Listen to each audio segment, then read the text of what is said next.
बोले मैंने बहुत जघन्य अपराध किया है। माँ को मारा, पिता को अपशब्द कहा, ब्राह्मण धर्म का मैंने त्याग किया, संध्या वंदना आदि नित्य कर्मों का त्याग किया।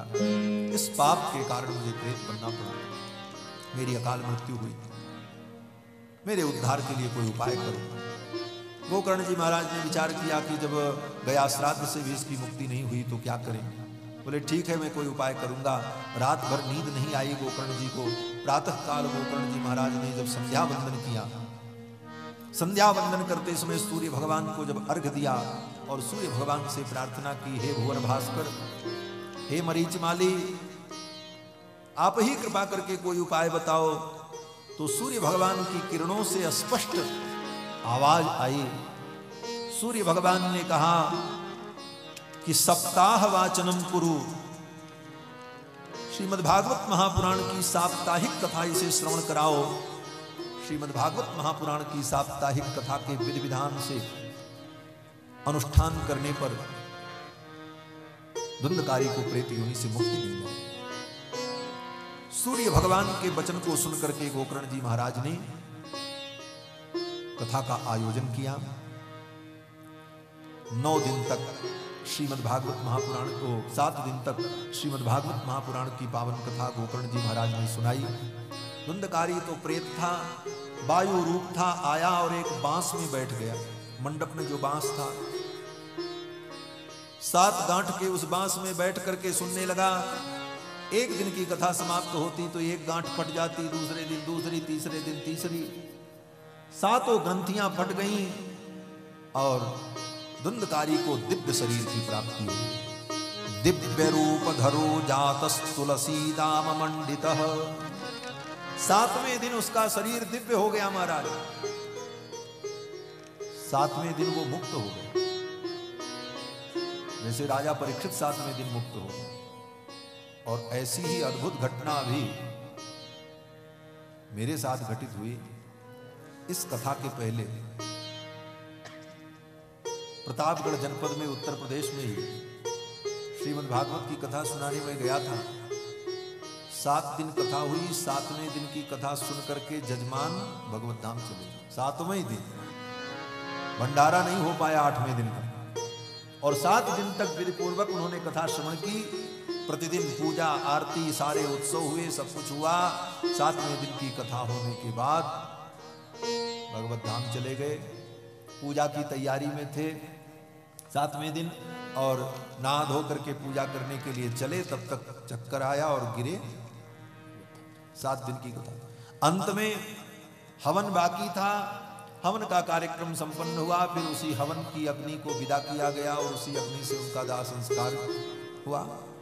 और उनकी विदाई करने के बाद उनको घाट भेजकर वो प्रयाग उनके शव को ले जाया गया। तब हम लोग उनके घर से विदा होकर के अयोध्या। ऐसी घटना। तो भगवान की कथा तो जीव का कल्याण करने वाली है। किस रूप में किसका कल्याण कैसे करेगी ये तो ठाकुर जाने और कथा जाने। अपना अपना भाग्य, अपना अपना प्रारब्ध। तो धुंधकारी 7 दिन कथा सुना। 7वें दिन उसे दिव्य शरीर की प्राप्ति हुई। दिव्य रूप धरो जातस तुलसी दाम मंडी। अपने भाई गोकर्ण को प्रणाम करते हुए धुंधकारी ने कहा कि त्वया हम मोचितो बंधो। हे बंधु, हे भाई, तुमने मुझे मुक्त कर दिया। इस कथा को सुना करके मेरे पाप को नष्ट कर दिया, मेरे जीवन को पवित्र कर दिया। इस प्रेत योनि से मैं मुक्त हो गया। धन्या भागवती वार्ता प्रेत पीड़ा विनाशिनी। धन्य है ये भागवती वार्ता, धन्य है ये भागवत की कथा जो प्रेत पीड़ा का विनाश करती है। और उस धुंधकारी ने चलते चलते भगवत धाम जाते जाते भागवत की महिमा को बताया। धुंधकारी ने कहा, हे भैया, हे गोकर्ण जी, हे श्रोताओं, देख लो ये कथा कितनी अद्भुत है। कंपन्ते सर्व पापानी।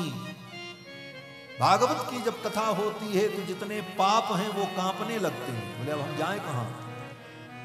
पाप दीवार में तो रहता नहीं, पाप किसी वस्तु में नहीं होता, पाप व्यक्ति में होता है। और व्यक्ति अगर कथा में आ जाए तो पाप निकल करके दूर भागते हैं और कांपते हैं कि अब हम जाए कहां, हमारा आश्रय कौन बनेगा। कंपन्ते सर्व पापानि सप्ताह श्रवणे स्थिते अस्माकं प्रलयम सद्यः कथा चेयम करिष्यति। अस्माकं प्रलयम सद्यः, वो जितने पाप होते हैं वो चिल्लाने लगते हैं। अस्माकं प्रलयम सद्यः, अब तो ये कथा हमारा प्रलय कर देगी, हमारा नाश कर देगी, हम कहां जाएं, ये कथा मुझे नष्ट कर देगी। और महाराज ये कथा समस्त पापों को नष्ट कर देगी। कितने पापों को? बोले आर्द्रम, आर्द्रम माने भीगा हुआ पाप। भीगा हुआ पाप मतलब ताजा ताजा पाप, आर्द्रम जो अभी ताजा ताजा पाप है आर्द्रम। और शुष्कम जो सूखे पाप हैं, पुराने पाप हैं। लघु स्थूलम छोटे और बड़े जितने पाप हैं। वांग मनः कर्म अभिकृतम, वाणी से मन से कर्म से किए गए जितने पाप हैं। श्रवणम विदहेत पापम, श्रवण मात्र से ये कथा उन पापों को नष्ट कर देती है। पावक समिधो यथा, जैसे अग्नि देवता लकड़ी को जला देते हैं। किस प्रकार से? जैसे अग्नि में आप चाहे 500 वर्ष पुरानी लकड़ी डालो तब भी जल जाएगी, गीली लकड़ी डालो तब भी जल जाएगी, ताजा लकड़ी डालो तभी जल जाएगी, छोटी लकड़ी डालो तब भी जल जाएगी, और बहुत बड़ी लकड़ी को डालो तब भी जल जाएगी। जिस प्रकार अग्नि देवता समस्त प्रकार के काष्ठ को भस्म करके अग्निमय बना देते हैं, उसी प्रकार ये कथा छोटे बड़े ऊंचे नीचे समस्त पापों को। और इतना कहते हुए धुंधकारी ने बहुत बातें कही हैं उपदेशात्मक, उन सारी बातों को कहने का समय भी नहीं है। इसके बाद दिव्य विमान आया और विमान में बैठ करके धुंधकारी जाने लगा। धुंधकारी जाने लगा तो गोकर्ण जी महाराज ने कहा कि कथा तो इतने श्रोताओं ने सुनी थी और विमान केवल एक आया और धुंधकारी अकेले जा रहे हैं। तो विमान में बैठे हुए जो पुरुष थे उन पुरुषों ने कहा कथा तो सबने सुनी, लेकिन धुंधकारी ने जितना मनन किया उतना मनन किसी ने नहीं किया। उन भगवत भक्तों ने कहा कि कथा तो श्रवण सबने किया, लेकिन न तथा मननम कृतम, जिस प्रकार धुंधकारी ने कथा का मनन और चिंतन किया उस प्रकार से लोगों ने नहीं किया, इसलिए कथा उनको फायदा नहीं की। तब लोगों ने कहा अरे हम तो धोखे में रह गए, अब क्या करें? अब अगर अवसर मिल जाएगा तो हम कथा को मनन करेंगे, कथा को आत्मसात करेंगे। तो गोकर्ण जी महाराज ने कहा इसमें क्या बात है, दूसरी कथा हो जाए, लगे हाथ दूसरी कथा हो जाए। इस कथा का विराम हुआ, तब तक दूसरे दिन से फिर भागवत कथा शुरू कर दी गोकर्ण जी। और ये कथा विराम कब ली? बोले आषाढ़ के शुक्ल पक्ष की नवमी से प्रारंभ हुई और आषाढ़ की पूर्णिमा को, गुरु पूर्णिमा को कथा पूरी की थी गोकर्ण जी ने, और धुंधकारी उसी दिन मुक्त हुआ। तब तक दूसरे दिन से फिर श्रावण का महीना शुरू हुआ, श्रावण के कृष्ण पक्ष की प्रतिपदा से फिर कथा शुरू कर दी गोकर्ण जी। और जब दोबारा कथा की तो जितने श्रोता थे सब दत्तचित्त होकर के कथा सुनते रहे, और 7 दिन में वे भी परम पवित्र हो गए। और 7वें दिन तो ऐसी घटना हुई महाराज, एक विमान नहीं अनेक विमान आए, और उस विमान में सभी श्रोताओं को बैठाया देवताओं ने, और जो कथा सुनाने वाले गोकर्ण जी महाराज थे उनको भी बैठाया, और सबको लेकर के हरि नाम संकीर्तन करते हुए सब लोग भगवत धाम चले। किस प्रकार चले गए?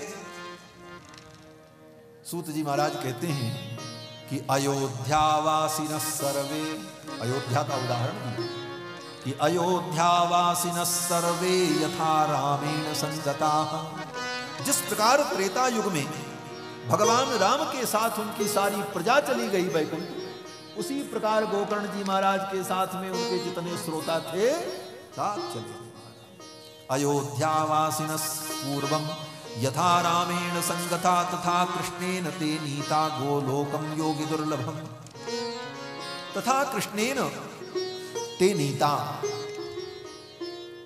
एक नया रहस्य है यहां पर कि विमान ही नहीं आया था।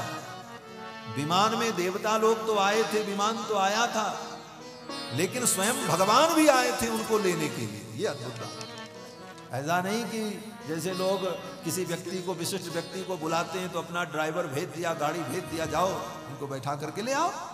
लेकिन ये नहीं, स्वयं मालिक भी चल करके जाए उनको रिसीव करने के लिए, तो उस आने वाले व्यक्ति की अद्भुत महिमा प्रकट होती है। उसी प्रकार उन श्रोताओं को लेने के लिए स्वयं भगवान आए।